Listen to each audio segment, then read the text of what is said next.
Hello everyone, my name's Candice, but you can call me Candy Cane, and today I'm going to be making some spaghetti from scratch. So these are the ingredients I got. I got some organic cherries. I have some organic spaghetti. This only has organic durum and wheat semolina. I got an onion, I'm gonna use at least half of it. I got some Creole seasoning, Himalayan pink salt, garlic powder, onion powder, and I got some organic roasted garlic pasta sauce. I've never tried this type before, so I hope it's good because I tried the regular one from Target and it was low-key nasty to me. It didn't have enough flavor and it was like too sweet or something. Then I got these sweet peppers. I'm gonna cut up really small to go inside. I got the fresh ground turkey from No, I got this from Aldi, I think. Then I got the black pepper, garlic, and herb seasoning, and then the thyme leaves. I might just use a little bit of that. I can't remember how much I need, if I used to do a little or a lot. I haven't made spaghetti in a long time, but let's get started and see how it goes. I already got the water starting to boil for the spaghetti, and then I'm gonna work on chopping all these tomatoes and peppers so that can go in with the meat once it browns. All right, let's get into it. So for me, this is a new experience. When I used to make spaghetti, because I stopped for a long time, I used to never make it with meat, one, and I used to never put veggies in it. I would just do the sauce and the pasta, and my kids didn't really like it. So I stopped doing it. I think a long time ago when I saw a lady and she used to do it with meat, but I couldn't quite figure out like how to get the texture of everything right, so I stopped trying. So I just did the pasta and the sauce, and again, not that much flavor, so my kids didn't really want to eat it. But recently I was looking at this YouTube video, and I'm going to try to find her name and put it on the screen. And she was making something similar to spaghetti, but it wasn't spaghetti. She was making it, and she added meat, of course, but she also had veggies in there, and it looked colorful and it looked juicy. And I was thinking, okay, maybe that'll be what's missing, that'll make it taste better, because I'm looking for a taste my kids will actually like eat. My kids can be picky, and I try to give them things they enjoy plus that are good for them.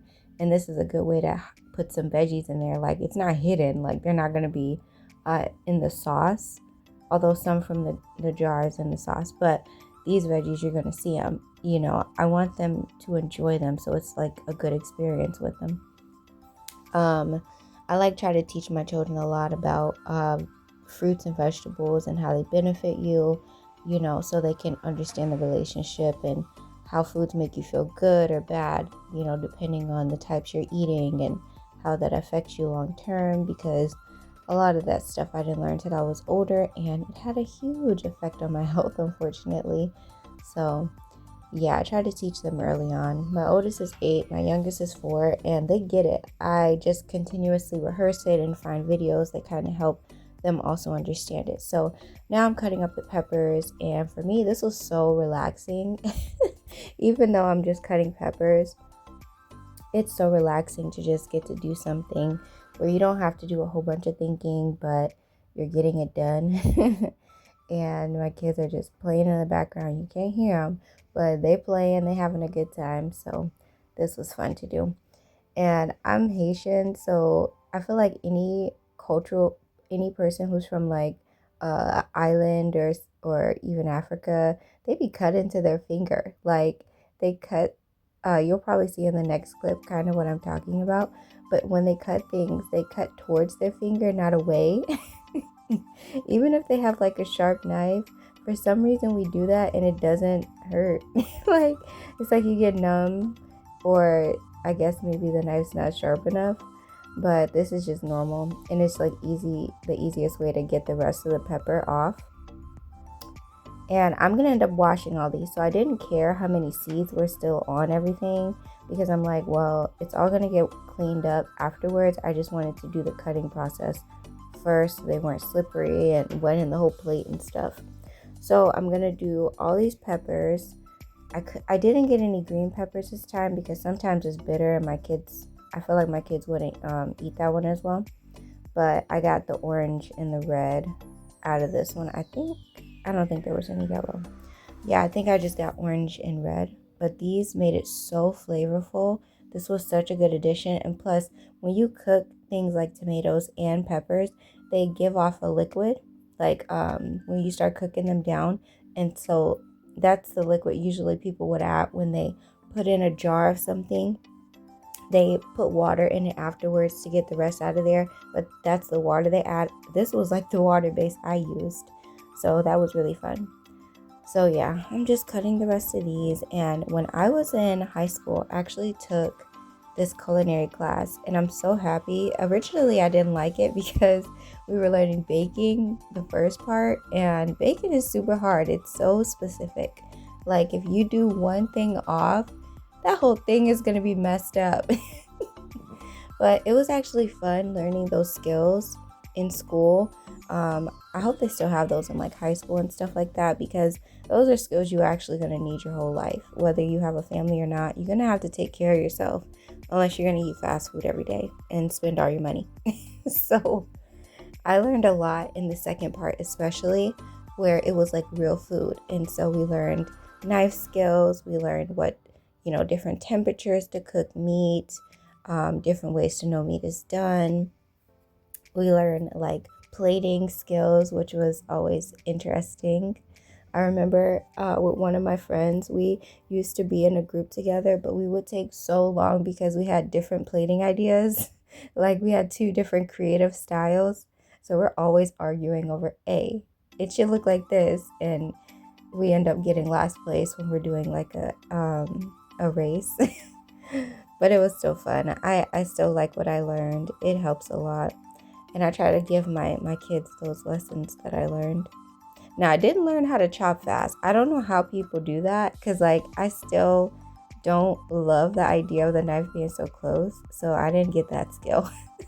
But I learned the basics. And that's actually how I learned how to cook when I was younger, because my mom, she worked a lot to take care of us when my parents were no longer together. So there were some times in high school where I had to like cook for myself, well, a lot of times. And I didn't feel bad because I learned so much. So I got creative in the kitchen, and I would cook all type of stuff and mix all type of stuff together and, make mac and cheese with mustard. And for me, that was weird around here. But, I learned different things and stuff I liked, stuff I didn't like. So I've been cutting these peppers for an eternity, but I wanted them all to be like the same type of size. So that's why I took the time. And another thing I learned in culinary class is like, don't rush the process. Like the most important part when you're cooking is prep. So this is just the prep before I even cook. So if you take the time to prep your stuff really well, it'll make cooking faster. So you think it's going to be a long-winded thing once you start cooking. It doesn't really have to be. It's more so how you prepped everything, how you prepared everything in the beginning that makes the cooking process easier. Because now that all these are cut, when it's time to put these in, I don't have to worry about, let me cut all this really fast while the meat is cooking. No, I didn't even put the meat on yet. I did all this first. So once it's time, because that meat cooks really fast, especially ground turkey, I can just be ready to throw this in, and it's clean and everything. So now I'm taking these tomatoes. I know a lot of people do that trick where you lay them on a plate or something, put one on top, and then cut between. I don't do that. I just hold them on each side, and I make sure it's top side up, where you can see the little top piece that they pulled from the vine or whatever. And I squeeze each side so there's pressure getting pushed to the top so it's tight, and then I cut down the middle. That's the easiest way I've found, and it makes it pretty fast. So I always like cutting them like that. Personally, that's just how I do it. When you cut it from the bottom side, it's a lot harder. Another trick we learned with the onion is that bottom part that I just pointed to, that's the part when you detach the onion from that, it makes you cry. So we will learn to first cut the onion. I'm cutting it all rough, but you cut the onion in half from that side, and you keep, you can't see it, I just didn't show you all the way. You make sure you keep that bottom part together for as long as you can. because once it's removed, that's what's going to start making you cry. That's what makes that that gas come into your eyes or whatever from the onion that makes you cry. But it cleans your sinuses up real good. Side note, if you didn't know, onions are so good for when you get sick. Like you can have a fever, and if you cut up some onions and like put them in your socks, it literally can start reducing your fever, because it pulls out all of the fever out of your body. Just like it messes with your sinuses and makes you cry, it also is good for that. So when my sons are not feeling good or I'm not feeling good, I'll cut up some onion. You could cut it up in pieces for kids like this, like how I'm cutting it on the plate. But if you're an adult, you can just cut like a big little, you could cut up a big slice, put it in your foot, each foot, and put a sock on, and it'll begin to pull those toxins out of your body. I even did that for an ear infection one time, like put it next to my ear and it started pulling out that ear infection. It's crazy. The things God has given us. So now I washed it already. You didn't see that part. I washed it already and drained it out. Now I'm going to season them because I want them to already have some flavor before they go into the meat, even though I'm seasoning the meat too. So I put onion powder, garlic powder, and I already put some Creole seasoning in there as well. I'm Creole. I love that Creole seasoning. And it doesn't have bad stuff inside of it. If you look at your seasonings, you should read how much stuff has MSG. I know not everybody want to talk about it, but it's a thing. A lot of seasonings that we use as Black people, especially, I'm Haitian, but I'm Black too, has MSG in it. So I also have some extra virgin olive oil. You can look up on your own what MSG is and how it affects your body, but I'm just saying. You ain't got to listen. I'm just saying. Just saying. All right. So now we're done prepping the vegetables. So I had this water boiling for the spaghetti. So now I put it in the pot, let it have because it's in like what they would call a rolling boil.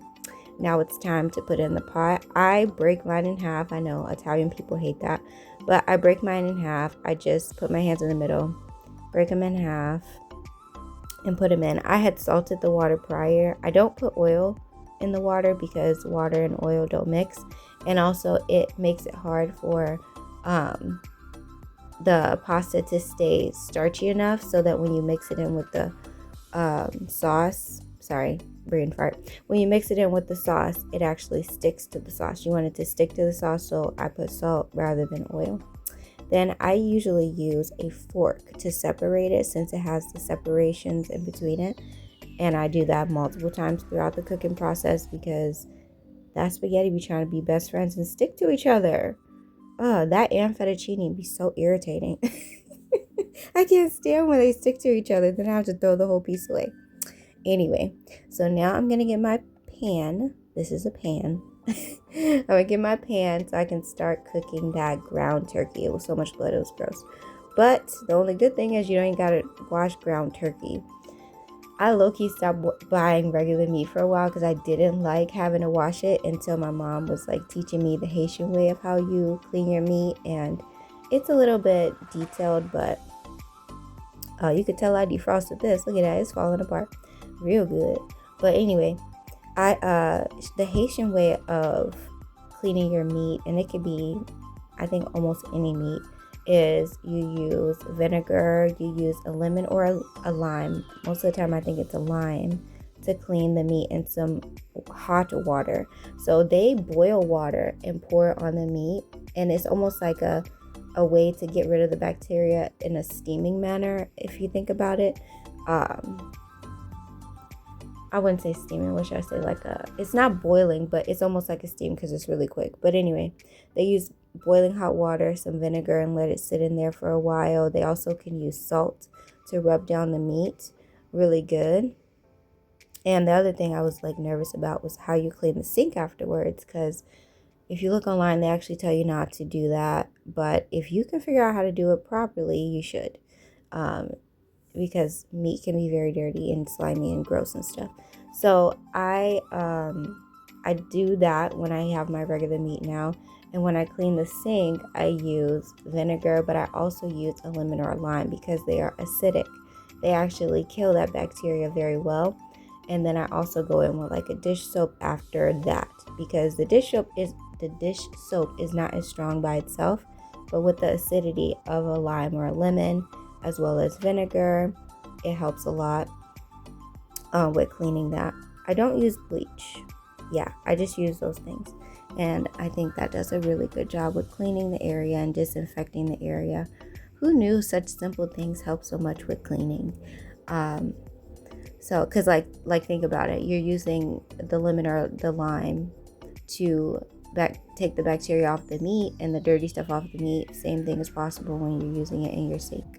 So yeah, you just scrub it down. I usually have like cut the the lime or the lemon in half, and then I will like push them inside out and rub the whole sink with it inside out, and even the middle part, the drain and everything, really good. Rinse it out, squeeze it, do it again, get some vinegar, all that.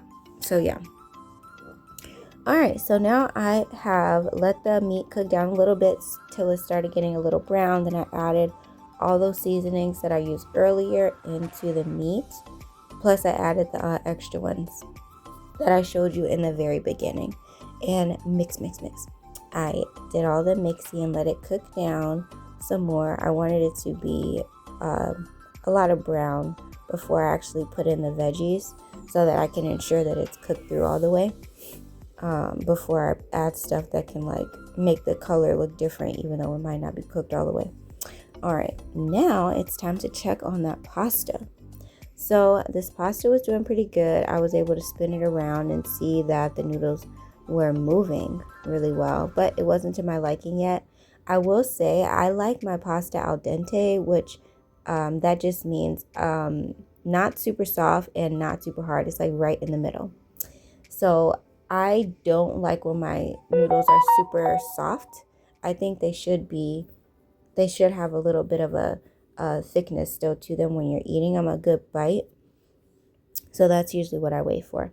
All right, now I'm mixing in all those veggies. Look how pretty it is. It looks like such a beautiful meal already. And like I said, I love me some tomatoes because they give off a liquid once they're starting to get cooked down. That just gives a nice juice to the meat, so the meat doesn't get dry, as well as the peppers, but especially tomatoes do that. I even use that when I'm making greens, when I'm making anything, because I love what tomatoes do. And I learned that from my aunt. One day she did it on accident. I think she was making like nachos, and she's just putting different vegetables she had. And I noticed when she was cooking it, she put a whole bunch of tomatoes, and it added a lot more liquid to the meat. And I'm like, oh, okay, I see. Vegetables are amazing. So now it's time to check on the pasta again. So now I'm seeing, and it's like a really good texture right here. I even tasted it as well. I think a little bit after this point would have been a good time to take it out. I actually left it on a little bit longer, and it wasn't the perfect texture I wanted. It was a little softer. I could have taken it out like a minute after right now, and it would have been perfect, but I was just trying this for my first time, so I was trying to do something different for my kids, but it was still bomb. It still tasted amazing. Next time will probably just wait for that. Now I'm going to add the sauce. This is the roasted garlic pasta sauce. This was so good. I am so happy I found this. I got this at Target, and I'm definitely, when I go shopping next month, going to stock up on this. This is going to be one of the staples that we start using for when I make pasta. I know you can make the pasta sauce all by yourself. One day I'm going to do that, but for me, I think it's good to have like a stock of stuff in case you don't feel like doing the long-winded process. Like, yes, it's a good thing when you're doing, 100% by yourself, home cooking, but it is a lot of work. And during the week, it can be very exhausting trying to do all that stuff, plus spend time with your kids, plus do all the other things around the house, because it's just me. I'm a single mom. So at the moment, by the way, one day I'm not going to be. But, so it's a quick and easy thing. So now I took the pasta, I drained it out, And I do it a bogus way. I like lean it sideways and just let the water fall out into the sink and try not to drop the pasta. Most of the time it works. And so I've never done this, but I was like, maybe I should add some butter to help the noodles stick even more to the pasta sauce when it goes in there. And this made it so good. It gave it a creaminess that you even get when you like have cheese in your food, and I really enjoyed that. One thing I would have done differently though is I ended up mixing, you'll see in a few, after I let this sauce really work in with the meat and the veggies and cook down to make sure it was getting hot. I actually mixed in the pasta with the sauce. I think it would have been even better if I didn't and I just put the pasta down and put the sauce on top, because them noodles by themselves was bomb. There was some butter noodles essentially. And this sauce was so good too. But I think by mixing it all together, maybe it's just me, I feel like it's a little bit of a different taste, as far as like, instead of it being where you can just taste all the different flavors of each thing, they're all together. And I would have loved to just taste the noodles like by themselves, the butter noodles, and then also have the yummy taste of that meat, and then slowly mix it together. That's just a me thing. I think I'm that person who likes to separate things on her plate, like just so I could taste everything and then eventually mix it up, you know. But I think that's a preference. And I'm so happy. My kids have really like ate this and enjoyed it. And my pickiest eater, he really ate it, which I'm so happy about, because usually I have to remind him to eat because he gets distracted. So, but this time he was just eating. He was like, all right, this is something different. So this is definitely going to be something I do each month, maybe every other week. This will be a good meal. I didn't even use a whole box of pasta. And this had tons of leftovers. I was able to give some to my brother, my mom, my kids, me, and I still have some in the fridge. And I ate some again the next day, because I'm recording this later on my voiceover. But it was so good. And so I just kept mixing the meat and everything around to get all those flavors together. But it did bring such a nice creaminess, just having those noodles in there. I didn't even need to add cheese for the creaminess. It was nice. But I did add cheese just because we like cheese on the top. I didn't have Parmesan, so I just used mozzarella, and that was a good topper as well. I know Parmesan is usually the one we do, but it was still very, very delicious. Now, if you're curious and you want to try it out, you go ahead and see how you like it. And you can also add some ground sausage. I didn't have any, but it was still delicious. And this is the plating. They call her Candy Cane. And that is her name. They call her Candy Cane. And that is her name.